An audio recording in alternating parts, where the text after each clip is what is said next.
Ja vas sve lijepo pozdravljam i zahvaljujem se na vašem dolasku, na ovom vrlo zanimljivom trenutku kada imamo tu sa nama doktora Marija Jurića, astrofizičara, koji će nam danas održati seminar na vrlo zanimljivu temu iz najvećeg centra, iz samog izvorišta informacija, znanja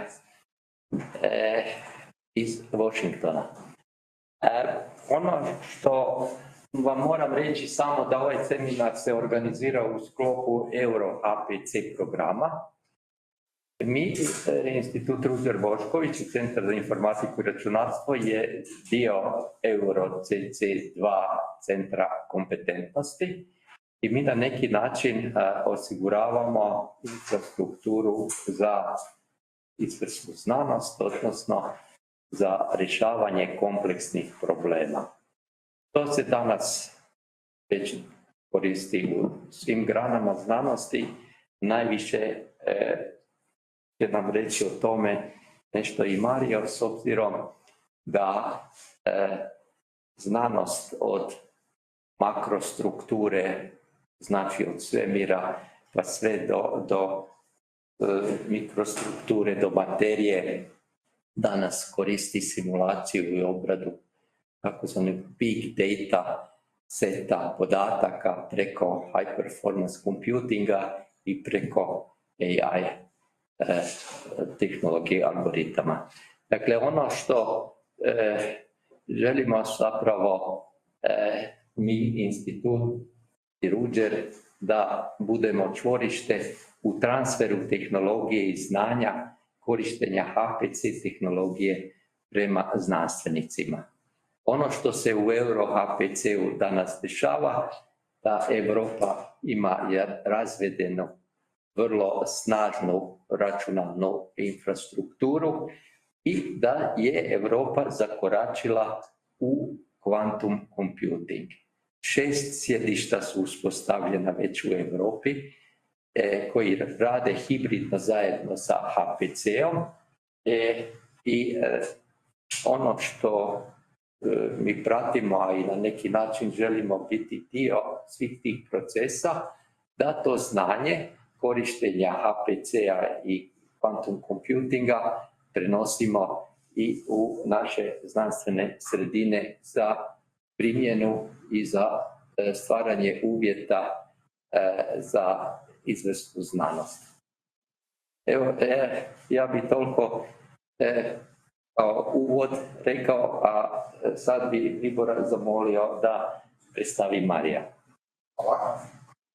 Pa ništa, evo, meni je izuzetna čast da je Mario pristao doći ovdje i održati nam predavanje. Mario je inače diplomirao na PMF-u sveučilištu u Zagrebu, zatim je bio na doktoratu na Princetonu, zatim je bio na postdoktoratu na Institute of Advanced Studies, također na Princetonu, zatim na Harvardu i trenutno je sad na University of Washington gdje je profesor i direktor Dirac instituta.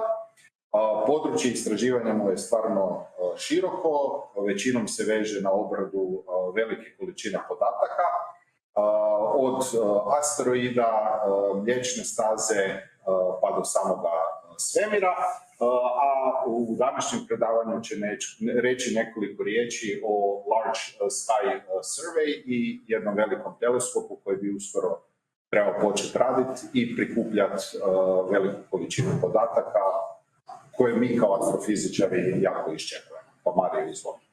Hvala lijepo. Hvala svima. Prvo da provjerim, svi ovdje pričamo hrvatski. Should I switch to English? All right, thank you. Thank you so much, because I have no idea how to do this talk in Croatian. As Vibor said, I was an undergrad here at the Department of Physics. That was a really fun time. I worked with folks here at the Institute when I was an undergrad there with Danko Pasanac on some classical approximations to quantum mechanics. That was as close as I got to quantum anything since. And so it's always fun to be back here and to talk to the group and to see some folks I haven't seen for 15 years now. So what I'm going to tell you about today is the title of the talk is Downloading and Making Sense of the Sky, Large Sky Surveys and AI. To give you a sense of what I'll go through, I'll tell you a little bit about a revolution that's been going on in astrophysics. It really started some 20 years ago, but it's about to really get into the next transformative phase in something like 6 months. Building telescopes that can take images, that can take movies effectively of the entire sky. And then I'll talk a little bit about what the consequences for computing, how much data do we need to analyze, how do we enable scientists to analyze those data, and then where does AI fit into this? This is going to be a fairly high-level overview talk. I understand that not everyone here is an astrophysicist, so I'll try to introduce the terms as much as I can, but please do stop me and ask questions if you get stumped on any of it. And again, as it's a high level, I hope this is a conversation starter. So when we get to questions, feel free to ask me, like slide 3, can we drill down into what do you mean by magnitude? And so on. That was an astronomer joke. Okay, so let's talk about astronomy first. So what is an astronomer? What does an astronomer do? I was introduced as an astrophysicist, but I'm kind of quasi-fake astrophysicist because I always loved to do computing. I did a lot of software engineering and programming, and one good property of programmers is that they're lazy. That's why we want to simplify everything. So lazy me, if I want to know something about something, I just go to Google and type in the term, and then because I'm too lazy to read, I also click Google Images and then just look. So if you click on Google and ask what an astronomer is a person with a telescope. And the implication is you look at that telescope, you look at the sky, to figure out what's going on in the sky. That actually is not that bad of an approximation of what an astronomer is, or an astronomer has been. So this is what we used to do since practically Galileo, so for the last 400 years or so. You would go to the mountain, you'd get time on big telescopes, you'd expose, back in the day, photographic plates, you'd bring those plates back to your institution, you would develop them, then you would analyze them and painstakingly record the positions and magnitudes and shapes of the objects you care about. And then ultimately, you would decide on the validity of certain hypotheses, rinse, repeat, do that again, ask for more time to follow up and so on. But the astronomer is a person walking over to a telescope and doing something with that telescope is a good approximation. But here's what we've increasingly started doing. So rather than having telescopes where you go and ask for telescope time to do a particular project, we've now started building telescopes like this. These big strange contraptions that have big cameras that instead of you as an astronomer going to the mountain and observing your particular object, these telescopes observe very large swath of the sky, download the data, those data get automatically processed, so now these are digital images. The objects on those images get identified, so here's a snapshot from some code from a small digital sky survey, showing you how here's the input image, and eventually we find all the objects, all the sub-objects, the shapes, and so on. And then we store that into large SQL databases. So it's changed from a person going onto a telescope to observe their favorite object to then building telescopes that can image large swaths of the sky, put that into a database, and then me as an astronomer, I go to the database to do my observations. When I say a large swath of the skies, let me give you some sense of just how large we're talking about. How many of you have seen this picture somewhere? Yeah, almost everyone knows about the Pillars of Creation. There's an episode in Star Trek: The Next Generation where they're an astronomer and they're looking at something. This is on the viewer. But fewer people know how large this is in the sky. So what do you think? Let's say relative to the size of the moon. Who thinks this is, as large as the moon? I'm kind of giving it away. So here's how big this is. It's a really, really tiny region on the sky. And it shows you what Hubble has been designed to do, to zoom in on one small particular region and get high-resolution images. So this telescope that I showed you, it's a Sloan Digital Sky Survey Telescope. It's at Apache Point in New Mexico, probably one of the not best places to build that kind of a telescope, but that's what you do when you're starting out and don't have money. This telescope, when it takes a picture, this is how big an individual exposure is.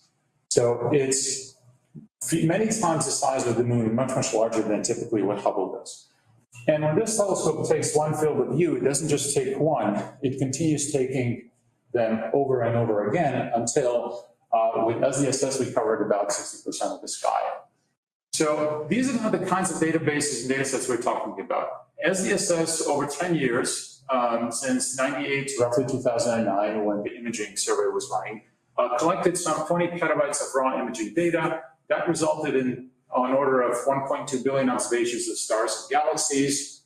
All of this was automatically processed. What you're seeing here is the large-scale structure of the universe. You see this cosmic web. Those are all galaxies. Every single dot here is a galaxy on the entire sky, and those data are in large databases. How useful is this? So here's another comparison with the Hubble. So Hubble we know about, Hubble Space Telescope, and we know that it's important. So if you go on ADS, and which is our astrophysics data service, it's an index of everything basically that's published in astrophysics, and ask for all the papers that were published by SDSS and how frequently SDSS is being mentioned. There's about 3,000 of them, 237,000 total citations, and the age index of 200, a lot. So if we compare this to the Hubble to give us some sense of scale, these are the same numbers for Hubble. They're technically slightly lower, but I will notice that the first paper for the Hubble won the Nobel Prize, the fifth paper down here. So there are some qualitative differences, but they're on the same scale. So these kinds of large surveys really are advancing astronomy as significantly as these billion-dollar space telescopes. So that's my story here, that what we increasingly do as astronomers is not go to single telescopes and make observations, but most of us now, we build these survey telescopes and we devise algorithms to analyze huge databases, draw inferences about the universe. To do that, we have to trawl through terabytes and soon petabytes of data. We need to employ machine learning, we need to employ data science. And then when it comes to what I do on a daily basis, when I'm not forced to deal with administration and do management, it has more in common with someone at Google or Microsoft than my predecessor who taught me astronomy 30 years ago. And that is a dramatic shift in what an astronomer is, what skills we need to be successful. It's now not just you need to be a physicist. To be a physicist, you need to understand math. Now you need to add machine learning, computer science, statistics, and software engineering to your quiver to be able to do this well. So this is a reason why we have DIRAC. This is the institute that Bieber mentioned that I'm currently the director of. Some 20 years ago, we realized that this seems to be where astronomy is going, and we were not teaching our students and educating really the next generation of astronomers with all of these tools that they'll need. So we started this at UW, and this is one of the ways how Rubin started in the end. Rubin, yes, I didn't introduce it. As I showed you in the previous slide, these large surveys are quite powerful when it comes to delivering science. So clearly, when you stumble upon something that works, what do? You try to make it even better. Come back with the sequel of the movie, hoping you're going to earn even more money on it. Usually spend more money as well. So we decided to spend more money. This is the Rubin Observatory. SDSS, in many ways, was a trailblazer in this idea of building large digital sky surveys. That telescope that's on a nondescript mountain in New Mexico, not a really good place. Lots of forests around it. That already tells you it's not a really good place. Forest means it rains.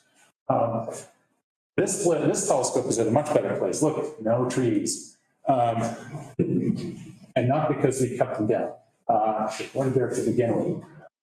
This here is the Rubin Observatory. It's the next generation, truly the next generation of these large telescope, large sky surveys. It's a special purpose observatory currently being finished in Chile, in Chilean Andes. If you know Chile, if you ever observed at CTIO, that's about 5 kilometers from the Blanco telescope, the 4-meter telescope, and it's on a mountaintop adjacent to Gemini South. It had its first flight with a small test camera. I'll show you that in a second, just a few months ago in October of last year. And then it'll have first flight with the big camera. If everything works out, what day is it today? It's almost March, in about 6 or 7 weeks. So we're almost getting there after about 20 years of R&D and construction. And what it will do is it will repeatedly image the visible sky down to 24th magnitude. For non-astronomer, that's pronounced very, very faint. That's what 24th magnitude means. Over 10 years of operations, we'll collect about 6 petabytes of data per year of imaging data. And when you expand that and do analysis, it'll grow to an order of 20, 30 petabytes of analyzed data per year. We expect to see about 40 billion stars, galaxies, and asteroids. Roughly 20 billion galaxies, 20 billion stars. For scale, the Milky Way, all of it, has an order of 200 billion stars. So this telescope is going to see 10%. And that's quite impressive given most of those stars are actually on the other side of the Milky Way disk behind a ton of dust that we just can't peer through. So in terms of visible stars, this telescope is going to see an order of 30% of everything visible in the Milky Way or so. And we'll have repeated observations, so 30 trillion observations by the time we're done. Here's what the observatory looks like. It's really pretty. If you're ever down in Chile, just go and take a look. And this is not, this is not by accident. This is all aerodynamic. The winds, prevailing winds come from this side. If you shape the telescope and direct it in this way, or to the observatory, you minimize turbulence. And turbulence is the arch enemy of astronomers. Turbulence makes your images blurry. We hate blurry images. This is what you see when you step inside. This is the actual telescope, the Simonyi Survey Telescope. And let me show you, it was imaged about, 2 years ago when it didn't have the mirror installed yet. But I think this is more impressive. So this is that telescope moving. These are stairs. This is where people stand. So you get the sense of scale. This is about 10 meters in diameter. And this is not a time lapse. It's 250 tons of glass and steel that can move 180 degrees from fully stopped to fully stopped in 18 seconds. So it's the fastest telescope, astronomical telescope on Earth of this scale. Here's the mirror. Here's someone you know. This is Željko Ivizic. He is the construction director of the project. This is the mirror back in 2008 when we were all very young and eager and had lots of energy thinking that this telescope would be on the sky in 3 years. It took a little bit longer. This is the telescope, this is the mirror in 2015 when the polishing finished. This is just the mirror blank after it came out of the oven. We let it cool. This is after it was polished. You can see how nicely polished it is. You can see how not everybody has gray hair here. And then this is the mirror on the summit just a few months ago. After it's been coated with reflective coating, it's being raised up into the dome. You'll now get a sense for what it looks like inside the observatory, where different rooms are. So this is where we keep the mirror and the labs. And we'll lift the telescope, we'll lift the mirror up on this lift.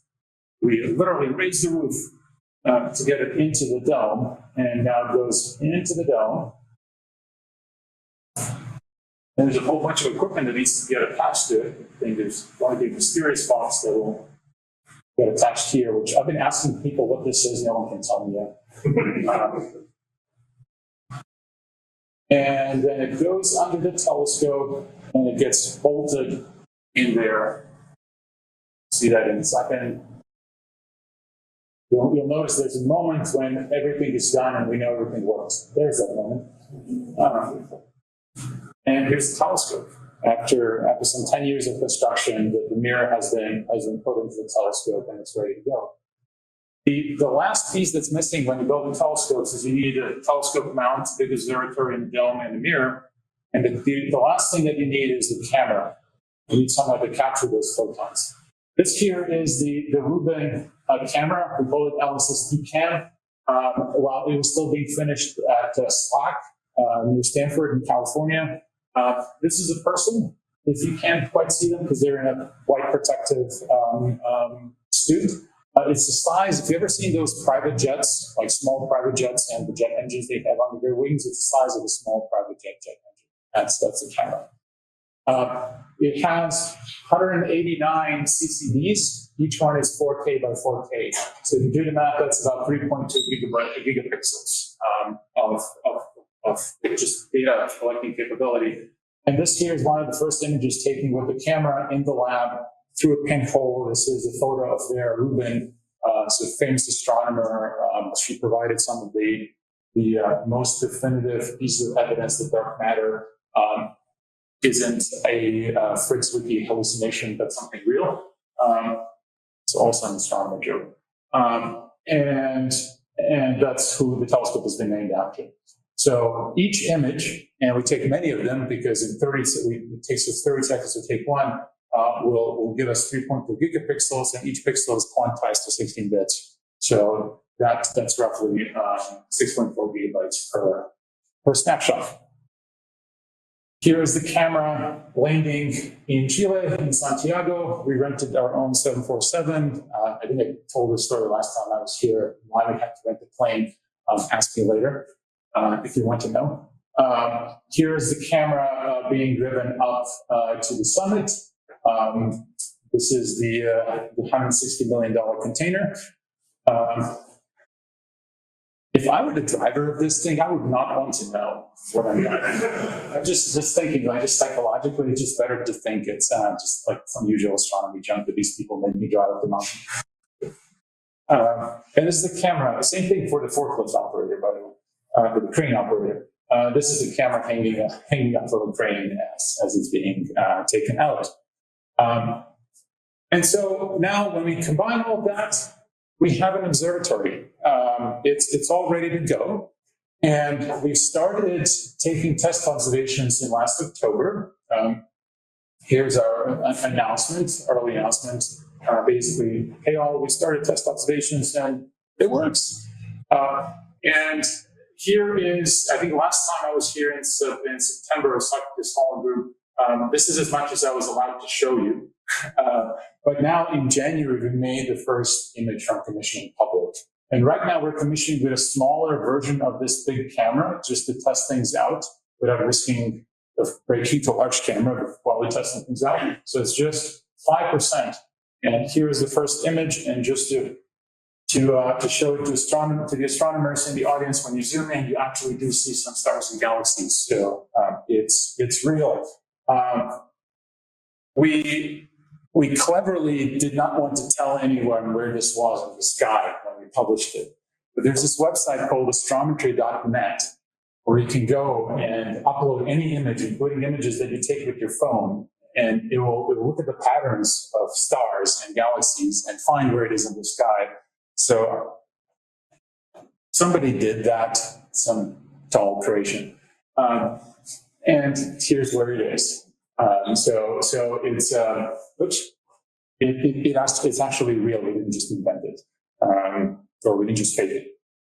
In the meantime, there's this paper. If you want to take a deeper look into what we learned from the initial 2 months of commissioning, it's an interim report on how things work. I think it's up to about 150 pages. It'll go way higher than that. We're preparing an update in March. But the brief summary is it works. It works as well as planned. In some cases, it actually works better. So we're quite happy and optimistic at this point that this will be a phenomenal survey of the sky. So let's now start talking about what this telescope will do and how does that connect to the HPC and AI. This telescope will take many, many images roughly every 40 seconds, it will take one image. So it takes an image, it takes about 32 seconds to take an image, and it moves to the next part of the sky, then it takes another image, moves, takes another image, and so on. Does that the entire night, does that the entire year, it does that for a decade. And these images are intended, like here's a one night of observation of those with that telescope. And the way to think about it, in one night, it will visit roughly 500 pointings in the sky. It will make 2 visits to each pointing, roughly 20 minutes apart. Each of those pointings is 10 square degrees to 24th magnitude. So that's about 4,000 unique square degrees per night. And then we'll repeat that for 3,300 nights. And that generates that data set of few tens of billions of observations and few tens of billions of objects, few tens of trillions of observations. Again, to put that, to give you some sense of scale, this is the LSST survey. This is the one that is as impactful, has been as impactful for astronomy as Hubble. And it took us about 20 years to collect 20 terabytes of data. I was a graduate student when this was being done. And Jelko Ivic, who's the director of LSST, was actually one of the, I think, 30 people who wrote the software analysis pipelines for this telescope, the photometry analysis pipelines. So LSST took 10 years to image 20 terabytes. With Rubin, this is one night. So in one night, we get a similar number of observations, we get a similar amount of data. So it gives you a sense of scale. And clearly, there's no way we're going to be looking with our eyes at every single image that comes out of Rubin. Instead, what we do is we teach computers to do that for us.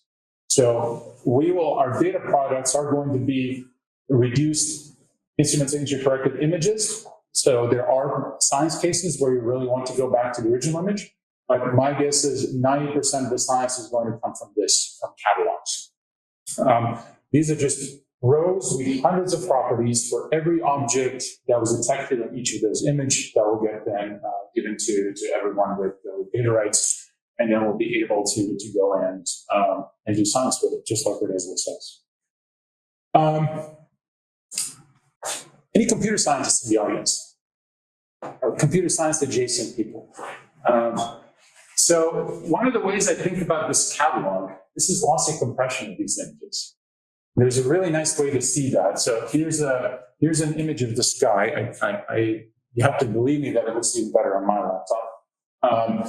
Here's an image of the sky, and then we take those catalogs, and think about what the catalogs do. They tell you at this location there was an object on the image, and it was this bright, and it had this shape, and so on. So in principle, you should be able to reconstruct the image from that catalog. Did you see anything change? If there's you see like tiny bits of things change. What I'm doing is I'm flipping back and forth between the image and the reconstruction from the catalog. So decompression of the catalog, if you will. And if I difference the two, now you're going to see the differences. There are differences only around bright stars where we don't model perfectly these instrumental artifacts that happen around bright stars. So these catalogs are in effect, if you're thinking about it from a computer science perspective, they are compression of this noisy data set that happens to be physically meaningful. All right, so that's roughly Rubin. 6 petabytes of data per year. And just to contrast that, I know there are radio astronomers in the audience. The radio astronomers are probably laughing like, I eat 6 petabytes for lunch. So breakfast, and by lunch I'm already at 50. But the difference here is that in terms of scale, optical astronomy is nowhere near radio astronomy when it comes to scale of data. But in terms of information richness, I think that's the quantity to compare it to. These 6 petabytes are quite information rich in the sense that if you arbitrarily removed half of those data, you basically lose half the science because there are objects in those locations that you couldn't reconstruct otherwise. So we need to make sense of this survey and of the survey data, and we need to do science with it. So that's what I'm going to talk about next. How do we take these large-scale data sets, how we make sense of them, and especially, Bieber asked me to focus on applications of AI. So there'll be a lot of AI here. It's something that you'll see. It's something that we're just actually starting to work on, but it will have a significant impact, I think, on our ability to find new interesting things in these data sets. So let's first talk about what kinds of science I think we'll be able, or we hope we'll be able to do with Rubin. These are the four main science themes for Rubin. And you're going to see words LSST mentioned here frequently. I should have introduced that at the beginning. The name of the observatory is Rubin Observatory. The name of the data set it's going to produce is the Legacy Survey of Space and Time, LSST. So we have the observatory. It's going to take this data set, and this data set is going to have its own name. If you ask, why would you name it this way? It's because this observatory started as the Large Synoptic Survey Telescope, which some of you may notice also abbreviates to LSST, and it was just renamed to Rubin Observatory some 5 years ago. Of course, when you spend 15 years building something, think it will be called LSST. You're tempted to name all your modules in Python, LSST.something, and then, given all good programmers are lazy, you're lazy to just change the name. So the way we fix this problem is we rename the observatory, but instead the data set stays the same, so we can keep the acronym. So whenever you see LSST, that's what it means. It's the data set. The four primary science themes, the four primary areas of science we hope to advance are dark matter and dark energy, mapping the Milky Way, understanding things that change in the sky, so think variable stars, supernovae, and the like, and then taking a census of the solar system. So I'm going to walk through three of these quickly, and then I'll spend a little bit more time here talking about how we're going to do that, and especially where we need AI to make it work. Whenever I say AI, that requires lots and lots of GPUs in data centers to get it done. Dark matter and dark energy. So this is by now probably slightly out of date pie chart showing what our universe is made of. And the way I love to explain this to general audiences is 4% is roughly what we understand. The rest, we have no clue. Oh, we have hypotheses before particle physicists start throwing things at me. What this might be and this might be. And that's what we're trying to figure out with Rubin. We're trying to figure out what these really are. The way you do it is by measuring billions of locations and shapes of galaxies in the sky, and then doing tomography to try to infer where the mass is around those galaxies. And if we do that right over a large chunk of the universe, then the hope is we can reconstruct how quickly, the rate at which the universe has been expanding through time. And the way you do this is you're trying to essentially reconstruct three-dimensional distributions of galaxies in the universe. You've got two of those dimensions that are very cooperative, just angles in the sky. We can measure those since Tycho Brahe, actually Hipparchus. Thank you for the magnitudes as well. Another astronomer joke. So the third dimension is the problem. We don't know how distant things are. And you really need to get 3D to understand how quickly the universe expanded through time. To get the distance, what you measure is something called the redshift. The way you measure, because distance is correlated with how fast these galaxies are receding away from us. The way you usually measure redshift is you take a spectrum of a galaxy, you look at where the known spectral lines are, you just recognize them by looking at the ratios of wavelengths and say, oh, I recognize these as hydrogen lines. I see them at such and such wavelength. I know that in the lab there's such and such wavelength, therefore this galaxy is receding this quickly, therefore it has to be that far out. To be able to do that, you take a spectrum. This telescope here takes images, not spectra. So rather than having excellent resolution to find where all these tiny lines are, what we do is we integrate basically all the flux that is in these bands. See, this is how wide the bands are, UGRIZ. And now what we have to figure out is, based on just these 6 data points, what is the most likely location of the spectrum that I'm looking at? Where are these lines? This is what's called a photometric redshift. And this may sound crazy that I can determine where exactly these lines are based on just these 6 data points, but we can't. Because they leave enough of a signature back plus the overall shape of the spectrum to be able to tell. So what you're seeing here are measurement samples where you have the photometric redshift, so that's the redshift estimated just from photometry from these 6 bands, 6 data points on the x-axis, and the real redshift on the y-axis. And if everything were perfect, we get a straight line. Now, clearly, it's not everything is perfect. We see these red outliers, they're in red because we want to figure out how to make that better. But the vast majority of galaxies actually do fall on this line, so we can make this work. And now the challenge for how well we can do cosmology with Rubin is how tight we can make this line go. And so one of the ways this is traditionally done is the way I just described. You take all these, you measure the flux in each individual band, and then you build some kind of relationships between fit polynomials, all the usual stuff that we love to throw at things we don't understand, to establish these correlations. But with AI, we can do things like this. We can, instead of doing that painstaking measurement of the flux and then fitting those data to a validation data set or to a spectroscopic data set, we can feed images to the AI classifier. So rather than, for example, me measuring the flux of this galaxy here by taking an aperture, counting up the photons, somewhat grossly oversimplifying it, I simply take this whole cutout, feed it, and use that to train a network to infer, if I see a galaxy that looks like this, what's its most likely photometric ratio? And lo and behold, turns out that when you do this, it outperforms the best known photosy estimators by about a factor of 2. And the really fun thing for me in this research is that the first time people do this, you go, wow, on a practical level, this is great. I have a better estimator.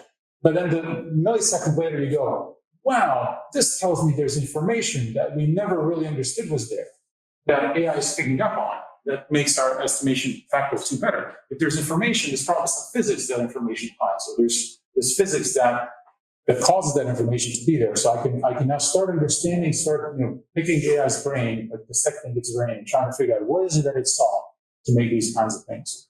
But this is one example where this photo Z problem, which is difficult, continues to be difficult, might end up to be not so difficult in the end if we choose not to do it the traditional way, but simply use these correlation sponges that we lovingly call AI to tell us.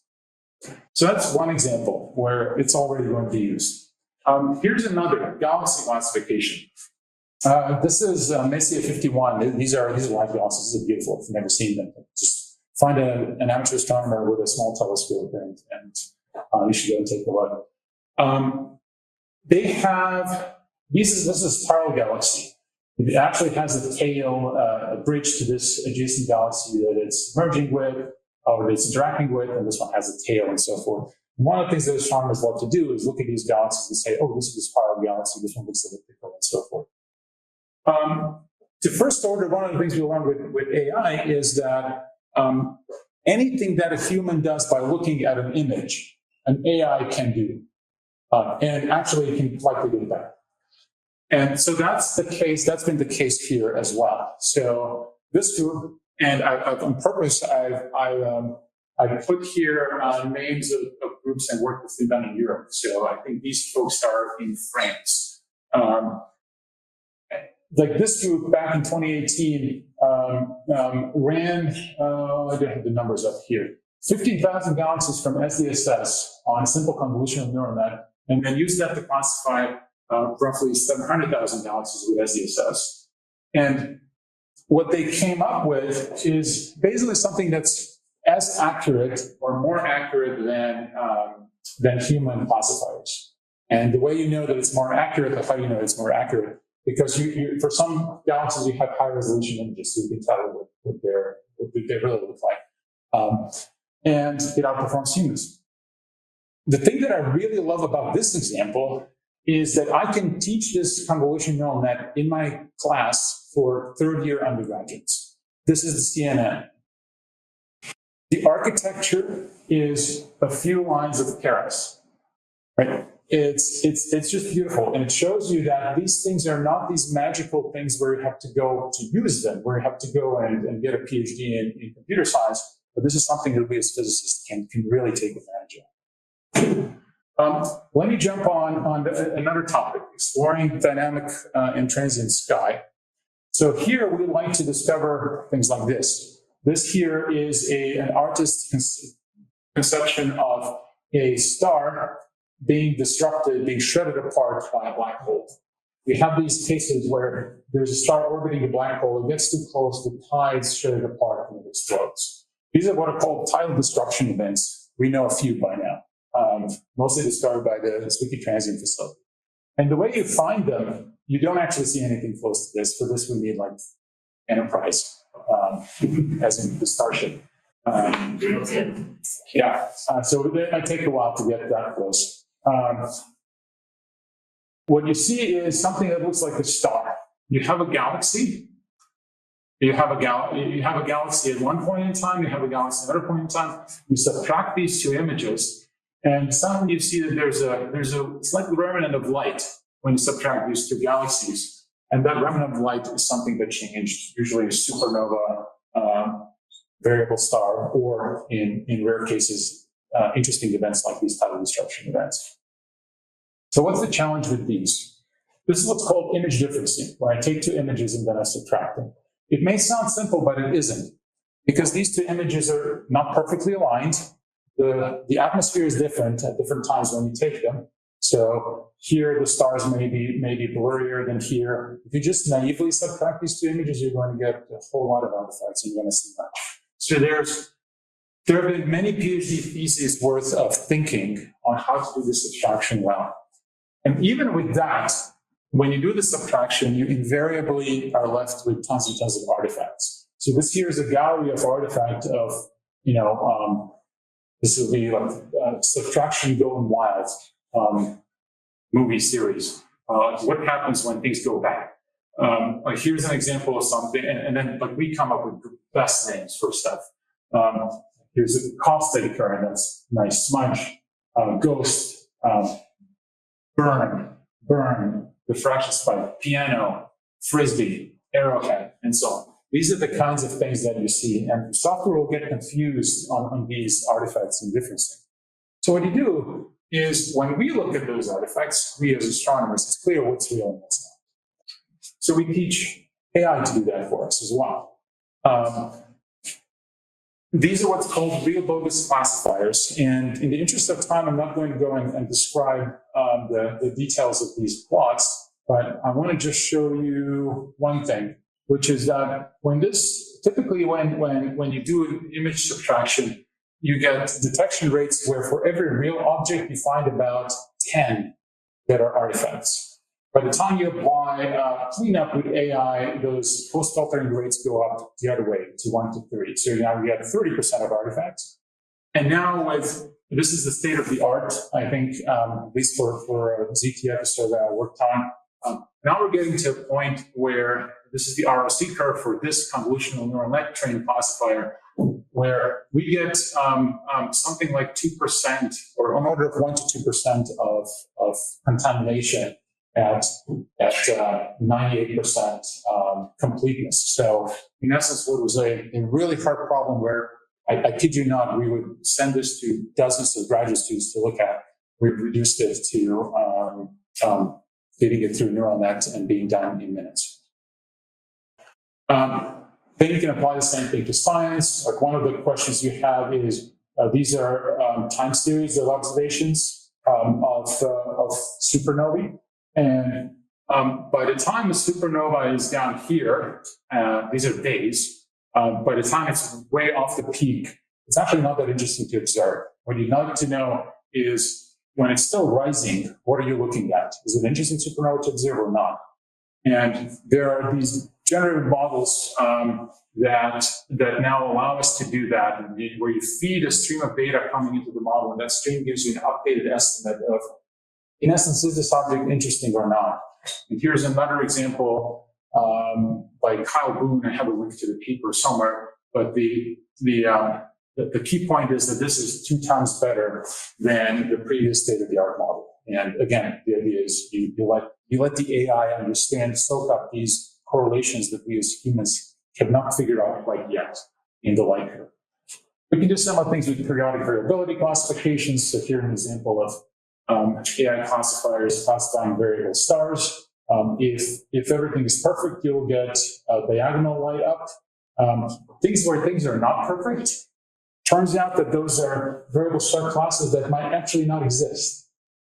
This is another fun outcome of this research that, it's like in zoology.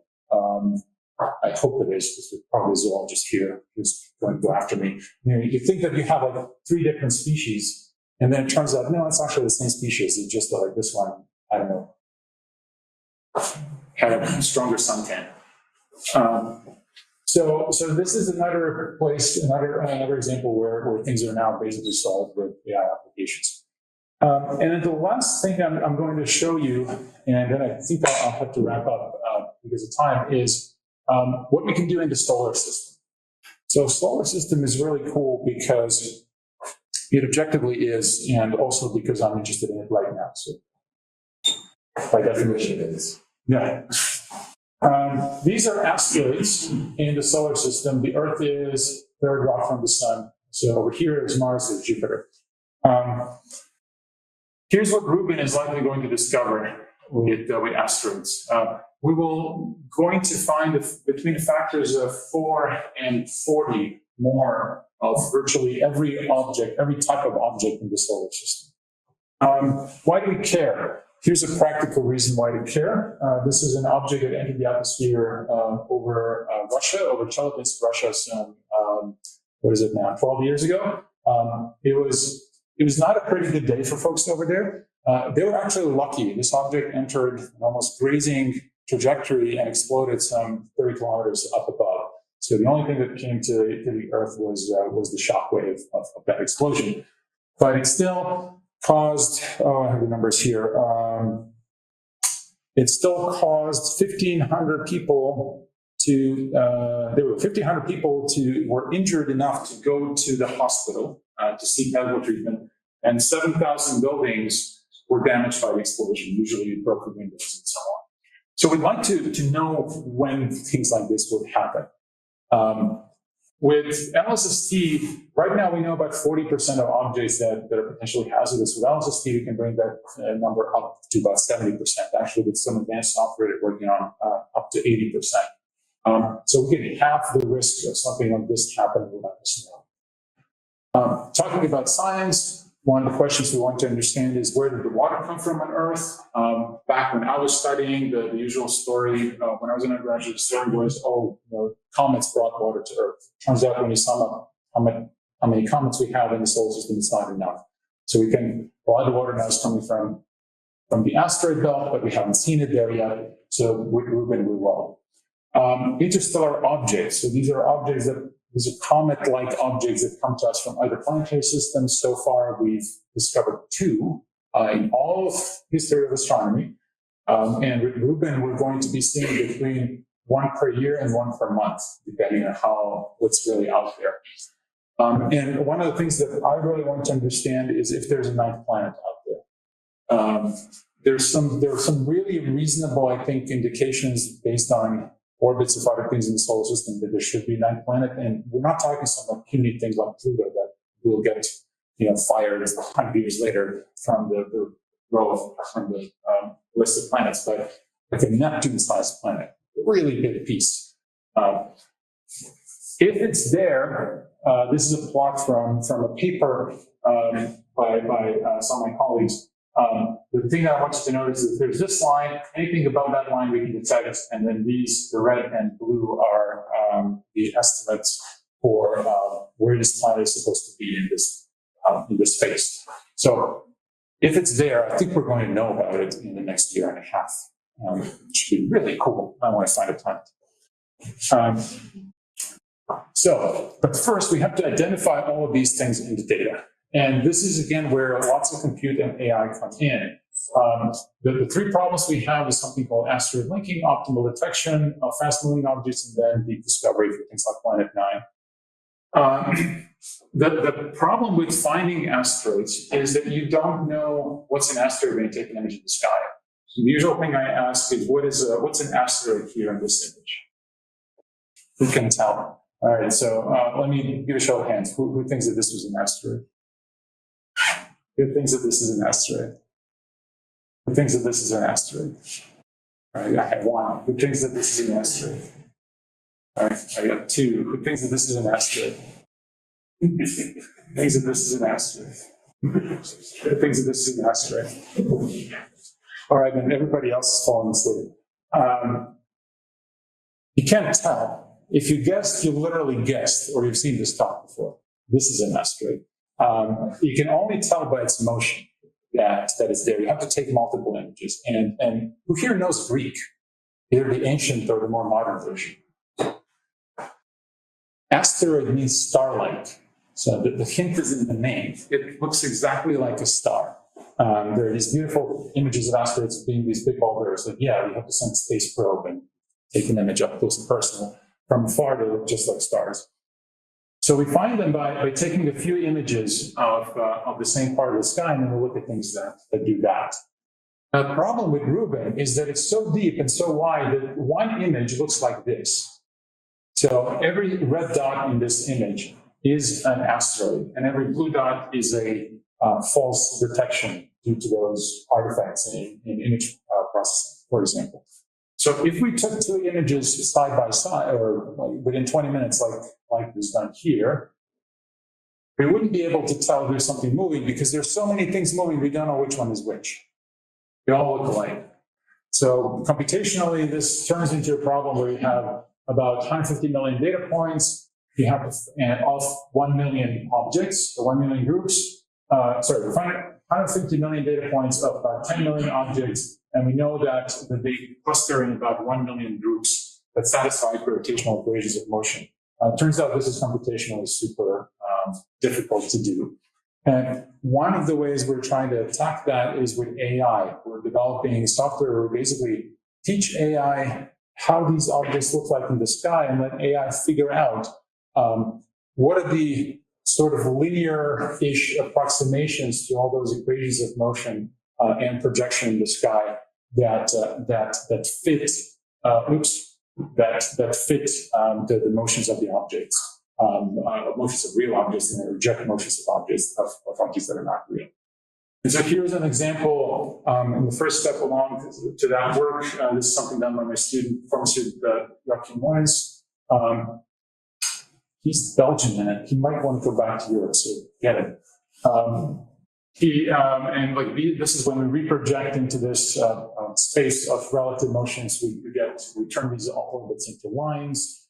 Don't really have much time to go into how we do it, but it requires lots of computing. So I went to Google and said, "Do you want to be famous?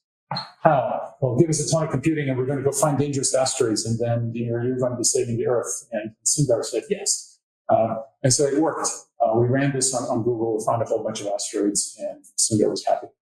And Joachim got an IU prize for the best thesis in that category last year. But this gives you a sense of what's possible. These kinds of things were not possible before we had enough computing and with AI. One of the things that we're really trying to do is these here are near-Earth objects. We're trying to become more efficient at discovering those. They move faster. They move so fast that they leave a trail on the image. So another example, let me just skip over that in time, is we want to detect those trails. Here is the convolutional neural net that does that, done by Karlo Mrakovic, who's at the University of Rijeka. We've been collaborating remotely. And basically, he's constructed something that, here's the input, here's the truth. And the AI says, there's a trail that looks sort of like this in here. It's otherwise really hard to detect. So his thing, let me just skip over all of these details. His thing is, again, about factor 2 better at detecting these objects in this region of fast-moving objects where our previous algorithms just couldn't do it. So in this case, my kind of punchline is AI actually will save the Earth again. Just want to do a pulse check. Who recognizes this screenshot? All right, so everybody else is too young to remember Arnold in Terminator 2. I have to keep updating my stuff. Like things that worked 20 years ago don't work today. Kids these days. And so this is the final thing I want to show you. We want to find this planet 9, Neptune. The way we detect these faint objects is we stack images along lines of motions to try to increase their signal to noise. The problem with that is that is incredibly computationally expensive. So, and again, I don't have time, I don't have time to go into the details of how and why, but without AI, we would need something like 50,000 GPUs to do these kinds of searches, and with AI, we hope we'll need a couple of hundred. And then we might, even if this planet 9 is farther out than we think, we might be able to find it. So impact of solve like planet 9 or planet X would be awesome. I gave a version of this talk right the day after the Nobel Prize for Physics was awarded this year. So like the joke was for everything we came up with, we said, we're going to give a Nobel Prize in Physics. The Nobel Prize in Physics was awarded this year to like basics of neural network, which honestly, the connection to physics is somewhat tenuous, but we'll take it because that means that everything I do now is AI. Getting funding for AI is much easier than getting physics. So we're going to find numerous dwarf planets. We're going to increase the number of known outer solar systems by a factor of many. And if we make this in real time, we're going to find tons and tons of interesting things in planetary defense. So I'm going to stop here just in the interest of time. I have another like 5-minute block on how we can use large language models to actually make it much more efficient for us to write code. And this is a nice story actually locally here because I did this in Vishnu with a couple of high schoolers who barely knew how to write code. And by the end of the week, we had a working service online for prediction of asteroids by just talking to ChatGPT, and ChatGPT wrote the code for them. Yeah, my reaction was the same, like, oh, funny, this is kind of interesting. But then I realized this is how we're going to be writing code in 10 years. If we start, some of us are still going to be writing Python, of course.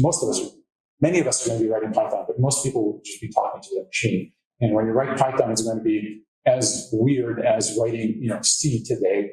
And another 20 years later, it's going to be as weird as writing assembly today. Right, so right now that seems crazy that we're just going to be chatting to these things and they're going to be programming for us. But talk to someone who's old enough to remember the 60s and when Fortran compilers came out, and no self-respecting person would touch that because just go and do it with instructions and so on. And now when I say the word instruction, like half the students don't even know what that means. I think we're moving there where English is turning into programming. Actually, any language, because AI knows, at this point, ChatGPT knows Persian better than I do. So you can write in almost any language by just talking to it. All right, so I'm going to stop here and take in your questions. As we get to the end, there we go.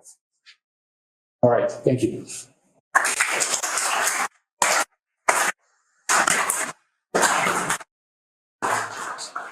Thank you very much. Questions?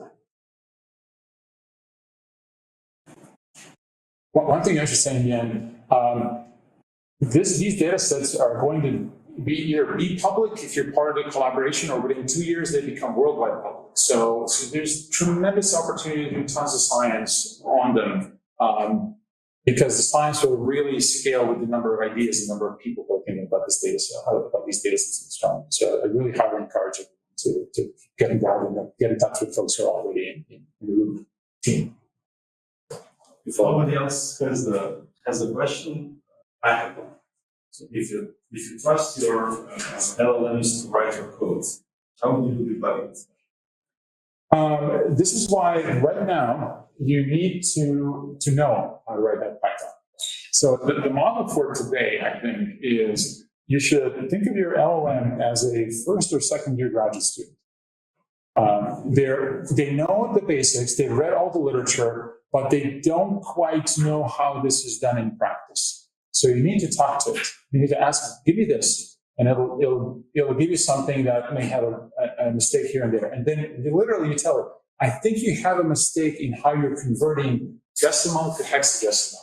This is an actual example in one of the projects we did. It will go and look at that function and it will try to fix it. Sometimes it succeeds, sometimes it doesn't. And just like with your student, sometimes the student keeps coming back 3 weeks and they still can't get through the problem, and then you go ahead and do it for them. Right? But that's the way to think about them. They're your personal assistants who, unlike a real assistant, if you ask it for, do this for me, they'll come back not in a week, but in 60 seconds. So it's for, I think I have an example here. This is David Friedberg, Silicon Valley, VC, what did he do? Climate.com before. But from a podcast, that's actually pretty good. He's commented that people are realizing this in the industry, that you can do this, and are suddenly starting to hold off on hiring analysts, software engineers, and so on, because now as a product manager, I may not need that large team of software engineers to build all that for me, because I can start talking to a small set of elements. We're not there yet, but actually we are there yet, but it's not perfect yet. But it's incredible how these things can speed up your development. If I may just add a little bit about the same problem, because in the Center for Computing and Informatics, we actually kind of accept the machine intelligence. I don't like the term A. Because if it's intelligent, then there is no artificial about what it is. That's another question. We are also artificial intelligences, if you want, like that, because we are materially built around a certain processing units. But it's not our intelligence. Our brain is not our intelligence. The processing part, which allows the LLM to be intelligence, is not intelligence. So there are two steps anyway. And we were solving, actually, I think I was using ChatGPT. We were solving some kind of, there were some JSON files and some text generated by other AIs. And the problem was, of course, that sometimes you have some errors in there, in the JSON file. So we tried this and we tried that. And I said, wait, let's employ an LLM to go through all those JSON files and make them proper. So actually, I use the LLM as an intelligent programmer, not to help. And the ChatGPT was quite happy with my solution. Yeah. So actually, we did the program together, and I know how to program in a sense. Problem at all. It's not that I use it because I can't do it myself, but I use it because we can solve certain problems certainly much faster than I should do it myself, because I have two brains thinking. I guess my message here would be, they're not going to be perfect, but they're really good. It's like I've been hearing about AI since before I was an undergraduate, and every time it was like 3D TV. It was like 2 years later, there was a lot of hype. 2 years later, it's gone because it's just hype. It wasn't actually usable. This is real. This is really usable. This can, so practical example, we have this really stupid website that records all of our colloquiums. And we have another website that generates links that are this long that no one can, of course, remember. And we have another website that can shorten those links, but we have no connection between the two. And I just talked to ChatGPT for about 10 minutes to write me a piece of code that's going to query that API to get the links and throw them into that website. So this is the sort of thing that I would probably just do manually. I'll take the pain and do it manually for the entire semester, because it would take me a day to code this up, but I could do it in 15 minutes. So you're getting to points where this is just a small, silly example. Like you can do over lunch certain things that would take you a day, and when it comes to research, you can really, really accelerate. The migration that I mentioned, there's this really complicated matrix when you're transforming from one coordinate system of basically orbital elements to another Cartesian coordinate systems. And just ask ChatGPT or Copilot 2 years ago, so this was a long time ago in this universe, to write in that matrix. And it wrote the correct matrix. It probably stole it somewhere. It probably found it in a GitHub repository. They all see from it. Yeah, but exactly. It's no different than me Googling for that information and picking it out. Right. So that's why I'm it's not that I'm sold. It's like I'm using this. It's making me much faster. And if you're not, you're going to like if we don't do that, we're going to be like those folks who have continued coding in assembly in like the 1990s when the web was taking off. And so that's why I'm kind of. But there is one problem in and that is I feel it very much. I started playing with computers a little bit more than exactly 50 years ago. So the problem is that people will start forgetting how the. I mean, already now, if you ask even engineers how the computer. I mean, look, here you have a lot of. Well, I usually say that you have wood, you have wire, some kind of copper, and you have leaves making a computer, and you have some iron. Why do you use what I think is going to happen is we're going to develop specialization. Yeah, it's same thing happened. Yeah, but same thing happened with cars. When cars were invented / came into use in the early 1900s. You literally, I think I read this somewhere in England, like to get the initial driver's license, you needed to know how to fix your car because it would break down so often that you needed to know how this engine works and you needed to know the bells. I have no idea what's in the car, like literally. I bring it to someone who does, they fix it for me because it's sufficiently reliable that somebody else can build it, somebody else can fix it. So I think for a lot of the downstream use, we're going to have folks who are really, really well paid who understand all of those things and specialize. But I think most people, the way to think about it is the number of people who still do that is going to, I think, remain the same. It's just all these other people who have never even thought about interacting with a computer or programming it will not get that ability. Like our social sciences majors who want to go and analyze like sentiments based on scraping Facebook will not be able to go and talk to ChatGPT to write them that piece of code. When I say ChatGPT, I mean like any LLM. DeepSeek 30, for example. Okay. The question clearly last time, which was very interesting.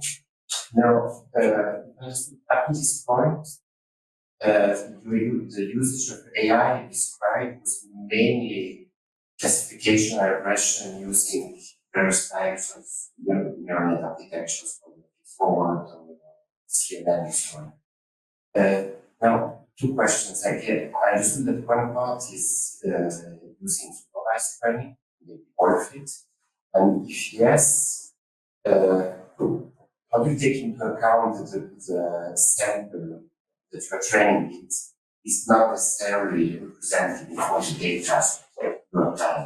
Yeah. And the second question, did you start actually using advanced models? Yeah. So on the supervised question, it depends on the problem, but we typically try to overrepresent the small interesting sample in the training set to sort of teach the training set what is it that it's looking at. To teach the AI machine learning to recognize those objects that are otherwise fairly underrepresented. How we do that depends on the sample. In some cases, it depends on the problem. In some cases, we can generate arbitrary amounts of data because we can simulate images that are almost indistinguishable from reality. In other cases, we can't. So then we come up with all kinds of, like you take an image from a survey, then you do some slight modifications to it, like add noise in ways that would make it slightly different. It's all there's no one size fits all, right? It is a real problem. How do you get it? But that means in some cases you are using simulations. Oh, absolutely. Yes. I'm kind of about this. Yeah. Also using massive simulations. Yeah. But then this issue of simulation Exactly. So the place where simulation will help you, even if it's not right, and more from like particle physics knows this, is even if it's not perfect, we can pre-train the network to something that's close enough. And then when data start flowing, and when we do classification with other means, we have prior algorithms which we can classify. We can fine-tune the network. And once we have it in a state that is almost right, we can fine-tune it with real data so it gets better. So that's we tested this in a few cases, and we'll really try it out on LSST when it starts up over the next year. Your second question was about unsupervised classification. The answer is yes. We use that in variability. In studying time variable sky, this is interesting because you have objects that vary in different ways and have different light curves, different shapes of light curves. So the kinds of questions we love to ask is, can you please give me clusters?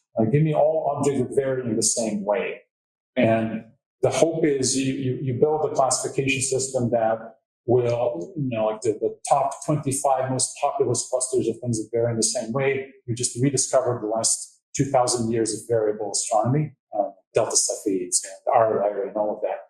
And then you start moving into things that are unknown, and then you start discovering interesting new objects. I jokingly tell my students I already have a name for that. I'm just looking for a student to do it. We'll call it WACOs, the Washington Catalog of Curious Objects. It's very important to get a good acronym to get anything done. More questions? It's I have a question. So this is scientist question. Although you mentioned several times safe distance using HPC, but there is no clear line how your presentation of the problems solved HPC exactly. Yeah. When people said, come and talk about big astronomy and AI, and I came to talk and give a talk totally about AI. So I apologize for not delving into the HPC arena a bit more. So let me kind of try to verbally explain that. We, in effect, so at the highest scientist level, scientist doesn't care. They just want the problem solved. And for some of these problems, they're sufficient to do them with 1 or 2 GPUs, especially if it's inference. For training, you need clusters. If it's a few GPUs, cloud is actually a reasonably good solution. So for Rubin, we're keeping all of our data that we're going to serve to the user, actually the catalogs that we're going to serve to the user, we keep them on Google Cloud, at least for the next 3 years, then we'll renegotiate. We'll see how much they want to charge. So the idea is that there, if a user comes in and has a science case that requires some running some model or doing something at a fairly small scale, they can get those GPUs there in the cloud and just get it done. Now, when we get into training, where we need to run potentially over millions of images, many iterations, that is more cost effectively done in data centers. So we have GPUs, we have some number of GPUs at Slack, where our pipelines are running. So Slack's near Stanford in California, where pipelines are running. There are some GPUs in the UK, some GPUs in France, and so larger things happen in data centers. Now, one kind of note there is we never reach a scale where we need to push the state of the art in HPC. That's an important thing to add. If we were building this project 20 years ago, we would be there, but now, we're kind of like a round-off error on Google's budget. So what we do is we typically go into existing data centers and use whatever existing HPC resources in the US or Europe, and then use whatever they have. And the biggest challenge for us was really is not the HPC technology, it's how do you make it accessible to users who are not experts? And how do you because we have students who will need to get something done in 6 months, and they have never even ran on a parallel system. So how do we write usually Python frameworks that allow one to express parallelism in the form of, I have this function that I need to run on all of my data, please go and distribute this and do it efficiently.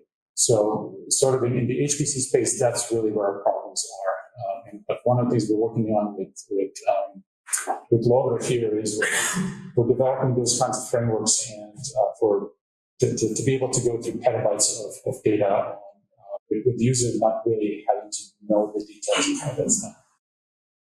Sorry, I can promise to come back and give another talk about that. More questions? Okay. If not, let's thank Mark again.